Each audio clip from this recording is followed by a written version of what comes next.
ಒಟ್ಟಾರೆಯಾಗಿ ಹೇಳೋದಾದ್ರೆ ದಿನೇ ದಿನೇ ದಿನೇ ಕಾಂಗ್ರೆಸ್ ಪಕ್ಷದ ನಾಯಕರು ಹತಾಶರಾಗ್ತಾ ಇದ್ದಾರೆ. ಮೊನ್ನೆ ದಿನ ನೋಡಿದ್ರೆ ಬೆಂಗಳೂರು ಗ್ರಾಮೀಣ ಲೋಕಸಭಾ ಕ್ಷೇತ್ರದಲ್ಲಿ ಭಾರತೀಯ ಜನತಾ ಪಾರ್ಟಿ ನಮ್ಮ ಅಭ್ಯರ್ಥಿಗಳ ಮೇಲೆ, ನಮ್ಮ ಭಾರತೀಯ ಜನತಾ ಪಾರ್ಟಿ ನಮ್ಮ ಕಾರ್ಯಕರ್ತರ ಮೇಲೆ ಒಂದು ಮಾರಣಾಂತಿಕ ಹಲ್ಲೆ ಮಾಡಿರ್ತಕ್ಕಂಥದ್ದು, ಬಿಜೆಪಿ ಜೆಡಿಎಸ್ ಕಾರ್ಯಕರ್ತರ ಮೇಲೆ ಹಲ್ಲೆ ಮಾಡ್ತಕ್ಕಂಥದ್ದು ದಿನೇ ದಿನೇ ಹೆಚ್ಚಾಗ್ತದೆ.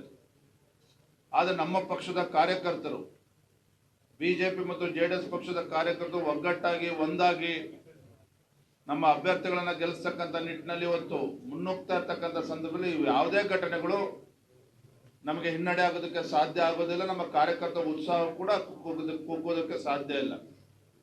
ಹಾಗಾಗಿ ಗೊಡ್ಡು ಬೆದರಿಕೆಗೆ ಹೆದರಿರ್ತಕ್ಕಂಥ ಪಕ್ಷ ಭಾರತೀಯ ಜನತಾ ಪಾರ್ಟಿನೂ ಅಲ್ಲ, ಜೆಡಿಎಸ್ ಪಕ್ಷನೂ ಅಲ್ಲ.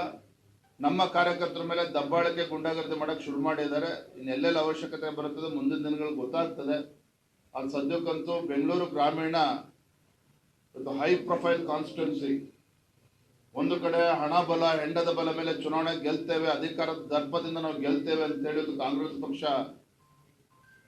ಯೋಚನೆ ಮಾಡ್ತಕ್ಕಂಥ ಸಂದರ್ಭದಲ್ಲಿ ಒಬ್ಬ ಸಜ್ಜನ ವ್ಯಕ್ತಿಯನ್ನ, ಆರೋಗ್ಯ ಕ್ಷೇತ್ರದಲ್ಲಿ ಸೇವೆಯನ್ನ ಮಾಡ್ಕೊಂಡು ಬಂದಿರತಕ್ಕಂಥ ಒಬ್ಬ ಯೋಗ್ಯ ಅಭ್ಯರ್ಥಿ ಡಾಕ್ಟರ್ ಮಂಜುನಾಥ್ ಅವರನ್ನು ನಾವು ಚುನಾವಣಾ ಅಖಾಡದಲ್ಲಿ ಬಿಜೆಪಿ ಅಭ್ಯರ್ಥಿನಾಗಿ ಇಳಿಸಿದ್ದೇವೆ.